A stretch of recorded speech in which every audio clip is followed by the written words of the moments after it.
لغة القرآن وخير نبي سكناها الروح كما أمي. لغة القرآن وخير نبي سكناها الروح كما أمي.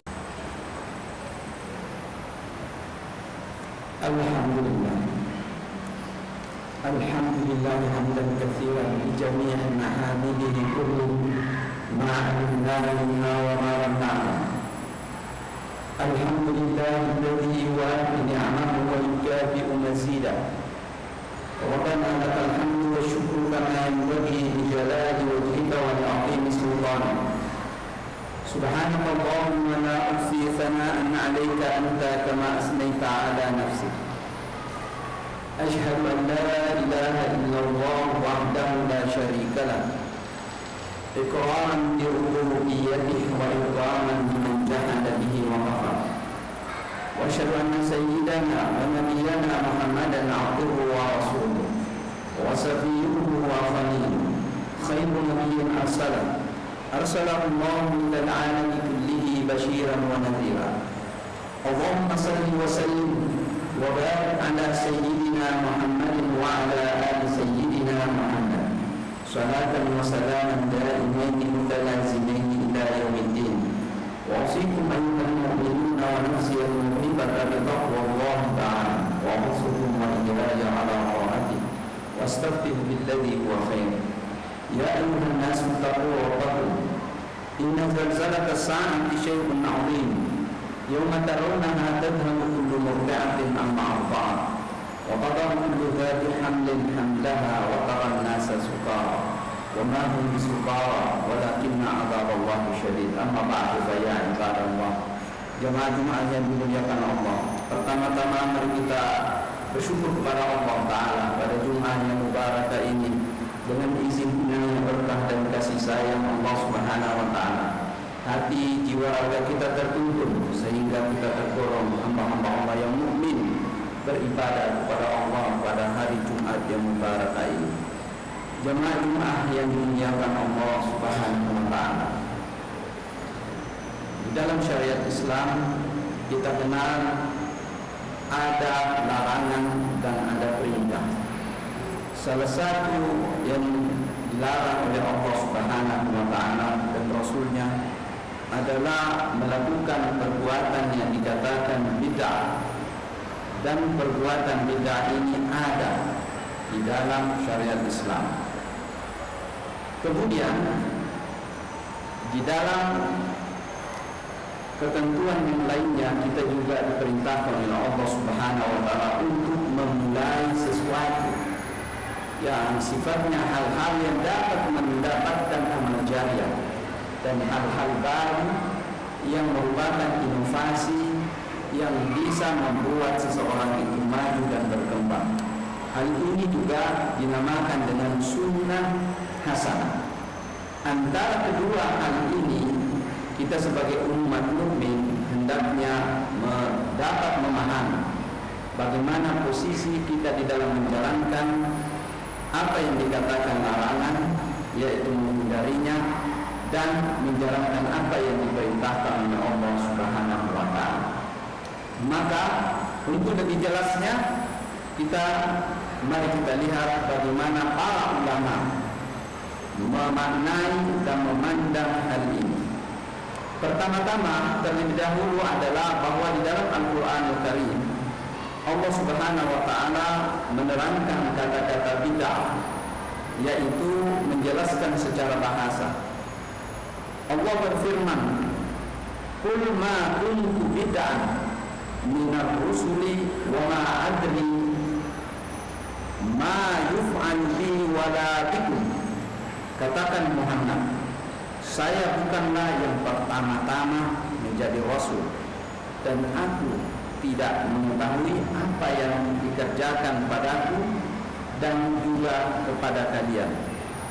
Kemudian di dalam surat Al-Ahqaf juga Allah Subhanahu wa taala berfirman, "Wa rahbaniyatun ibtada'uha ma katabna 'alaihim illa ibtigha'a ridwanillahi fama ra'awha haqqa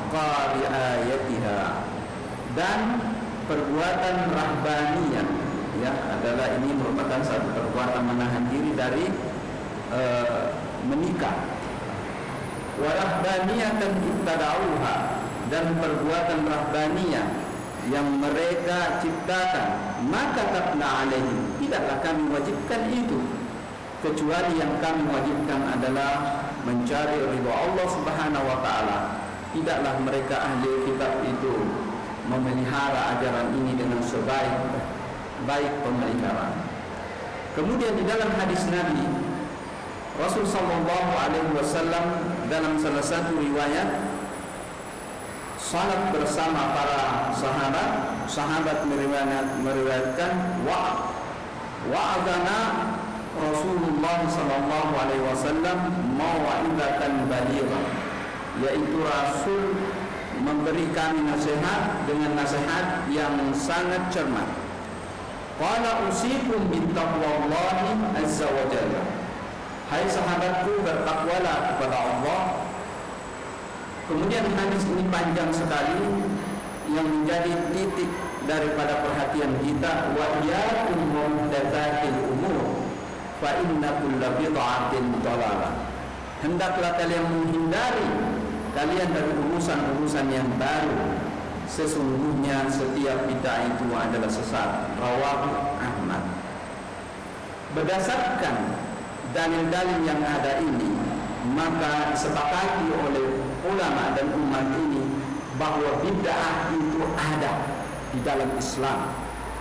Akan tetapi kategori bid'ah itulah yang tidak dijelaskan secara rinci oleh Rasul sallallahu alaihi wasallam, sehingga para ulama itu membuat kategori berdasarkan atas hadis-hadis dan perilaku para sahabat dan pemahaman mereka terhadap apa yang disampaikan oleh Nabi sallallahu alaihi wasallam.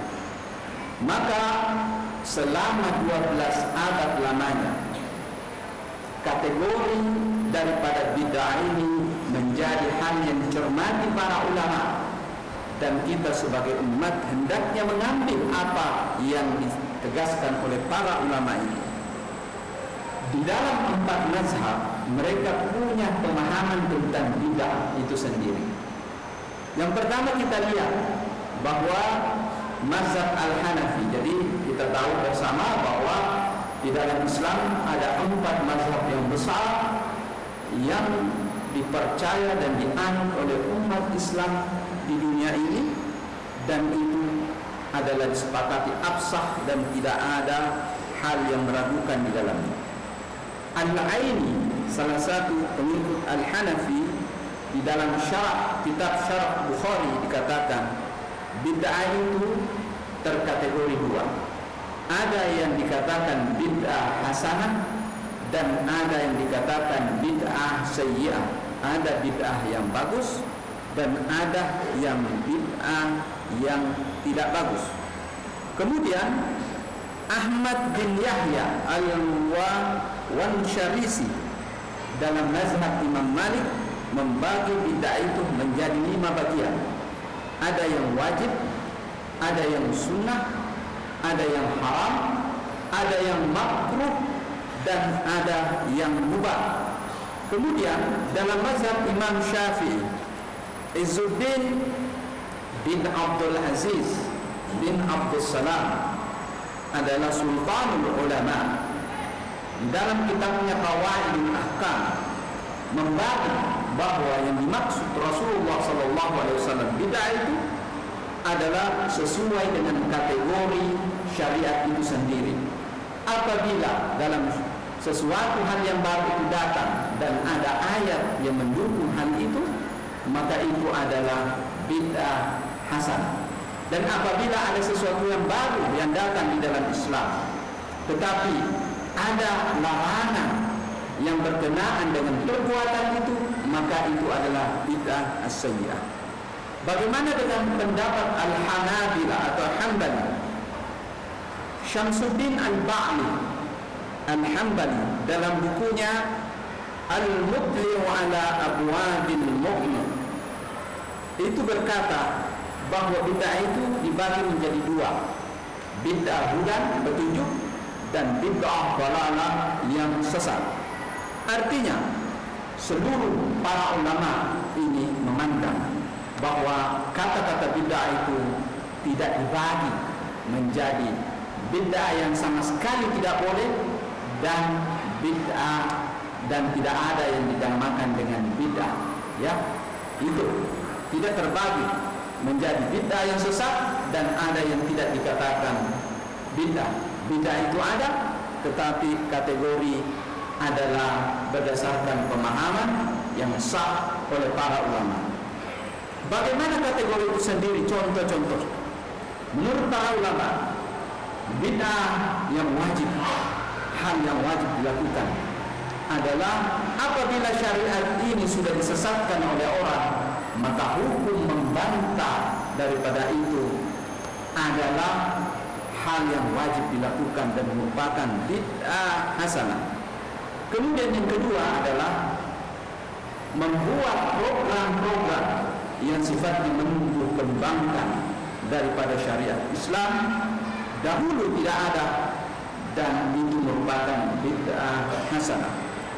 Yang kedua, yang dikatakan dengan bid'ah mandubah, seperti diantaranya adalah menjilid buku-buku Islam yang ada, kemudian mencetak Al-Quran yang pada zaman Nabi belum ada, saat ini membuat yayasan-yayasan pendidikan dan merawat masjid dan mengadakan berbagai macam aktivitas yang mendatangkan ridha Allah Subhanahu wa taala.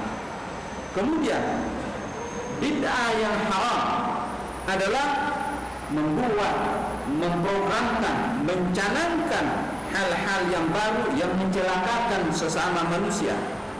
Dalam hal ibadah, menambah rakaat-rakaat salat 5 waktu, di antaranya salat subuh menjadi 3, salat zuhur menjadi 5 dan seterusnya. Ini adalah bid'ah.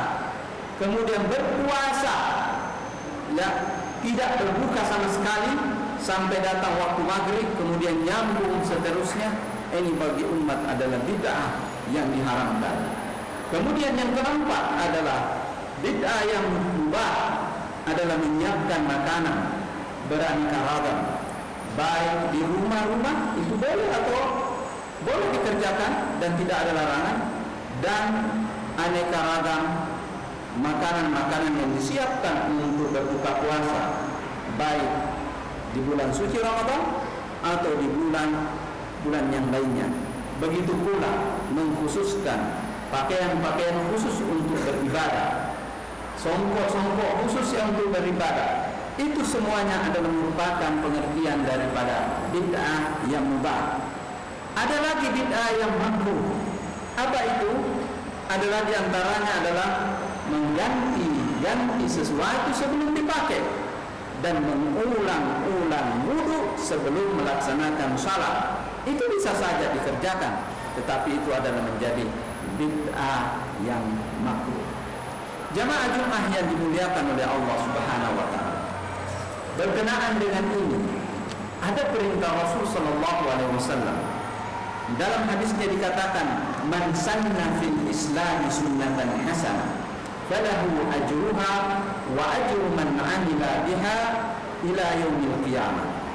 Barang siapa yang memulai suatu urusan yang belum pernah dikerja oleh orang sebelumnya, tidak pada zaman Nabi, tidak pada zaman yang berlalu dari zamannya, tetapi itu baik, maka baginya pahala dan pahala orang yang mengikutinya sampai kepada hari kiamat. Sebaliknya juga begitu, man sanna fil islami sunnatan sayyi'ah falahu wizruha wa izru man amila biha ila yaumil qiyamah. Siapa yang memulai dengan perbuatan buruk diikuti oleh orang lain, dan maka perbuatan itu adalah merupakan sunnah sayyi'ah, adalah sesuatu yang baru, yang buruk, dan orang-orang yang mengikutinya adalah berlaku buruk dan dia memperoleh keburukan dan dosanya sampai hari kiamat. Jamaah Jumat yang dimuliakan Allah Subhanahu wa taala, saat ini di negara kita, dalam komunitas kita ini, sebentar lagi insyaallah akan ada peringatan-peringatan yang sifatnya memperingati syiar-syiar Islam.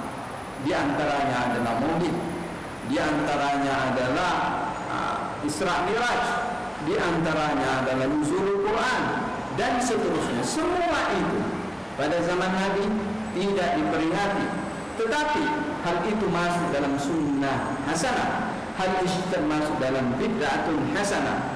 Salat tarawih sendiri adalah merupakan hal yang tidak dikerjakan Nabi secara berjamaah di masjid, tetapi Umar bin Khattab radhiyallahu taala anhu berkata, "Ni'matul bid'ati hadhihi." Sebaik-baik bid'ah ini adalah pelaksanaan tarawih di masjid dengan terpimpin yang tidak dikerjakan pada zaman Nabi. Artinya, kita menghadapi berbagai hal yang merupakan syiar kita, maka sebentar lagi kita akan merayakan berbagai hal. Maka hukum perayaan itu dalam mazhab Syafi'i yang kita bacakan tadi sesuai dengan apa yang kita kerjakan. Dan apabila di dalamnya ada pembacaan Al-Quran, maka di dalamnya adalah sunnah membacakan Al-Quran. Kalau ada hal kewajiban di dalamnya, maka wajib di dalamnya melakukan acara itu demi apa yang kita kerjakan. Dan apabila berkumpul itu adalah merupakan satu hal yang sunnah, maka mengadakan maulid juga adalah hukumnya sunnah. Seperti inilah penjelasan para ulama. Para ulama adalah warasatul anbiya. Mereka itu adalah pewaris para nabi. Nabi itu tidak mewarisi harta benda, tetapi Nabi tidak mewarisi harta benda dan kekuasaan kepada umat ini, tetapi mewarisi ilmu pengetahuan dan penjelasan keimanan, dan mereka yang mewarisinya adalah para ulama. Oleh karena itu, maka status peringatan seperti peringatan Maulid Nabi besar Muhammad SAW dalam penjelasan ulama 4 mazhab, maka itu adalah merupakan sunnatun hasanah atau bid'atun hasanah, bid'ah-bid'ah yang dibolehkan. Sementara bid'ah-bid'ah yang tidak bolehkan adalah ada di benak kita, ada di kepala kita, yaitu hukum agama yang tidak ada dasarnya, tidak ada koridor syariatnya, dan itu dipaksakan, seperti halnya salat subuh menjadi 3 rakaat, salat zuhur menjadi 5 rakaat, dan salat maghrib menjadi 4 rakaat. Maka itu pasti bid'ah dalalah yang harus ditentang oleh berbagai pihak. Di dalam hal berkenaan dengan perayaan, terutama Maulid, di sini ada saya kutip satu pernyataan Ibnu Taimiyah dalam kitabnya Iqtida'u Siratil Mustaqim. Fata'zimul maulidi wa ittikhazuhu musiman qad yaf'aluhu ba'dun nas wa yakunu lahu fihi ajrun 'azim qasduhu wa ta'zimuhu li Rasulillah sallallahu alaihi wasallam. Sesungguhnya mengagungkan perayaan Maulid dan menjadikannya sebagai musim itu banyak dikerjakan oleh orang, dan itu memperoleh pahala yang besar karena tujuannya adalah mengagungkan Nabi besar, memuliakan Nabi besar Muhammad SAW, dan menghormati Nabi besar Muhammad SAW, dan itu ada hukum syariatnya secara tersendiri. Sebagai kesimpulan jemaah Jumat yang dimuliakan oleh Allah, mari kita pahami bid'ah ini sebagai satu hal yang tidak memiliki pemaknaan satu, tetapi dia fleksibel sesuai dengan ketentuan hukum yang dilakukan, yang dikerjakan di dalam perbuatan itu sendiri. Aqulu qawli hadza wa astaghfirullaha li wa lakum wa ya fawzal mustaghfirina fastaghfiruhu yaghfirullahu lakum. Astaghfirullahal azim. شرفها الله بقرآنه فهي لخلود وبقاء وحباها من سحر بيانه ألفا يمتد إلى الياء